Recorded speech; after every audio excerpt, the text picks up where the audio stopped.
Hi అండి అందరికీ. మష్రూమ్తో అయితే పకోడీ ఎప్పుడైనా ట్రై చేశారా? ఇలా అయితే ట్రై చేయండి. సూపర్ అంటే సూపర్ ఉంటుంది.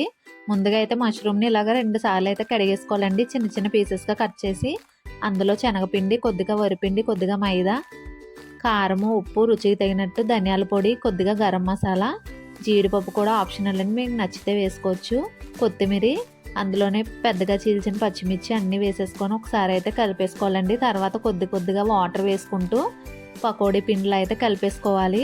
తర్వాత అయితే ఆయిల్ హీట్ చేసుకొని ఇలా పకోడీలు అయితే వేసేసుకోండి. ఈవినింగ్ టైంలో అయితే సూపర్ అంటే సూపర్ ఉంటుంది స్నాక్ అయితే. నేనైతే ఫస్ట్ టైం అయితే ట్రై చేశానండి. మష్రూమ్తో పకోడీ అయితే ఎప్పుడు వేయలేదు. ఫస్ట్ టైం ట్రై చేసిన అయితే బాగా వచ్చేయండి. ఒకసారి అయితే మీరు కూడా ట్రై చేసేయండి. ఇక్కడ టీ కూడా పెట్టేశాను మా వారికి అయితే. ఇదిగోండి ఇక్కడ వేడివేడి పకోడీ అయితే ఎంజాయ్ చేస్తూ తినేస్తున్నారు. మష్రూమ్ పకోడీ నచ్చిందా? వీడియోస్ నచ్చితే please like, share and subscribe. Bye bye.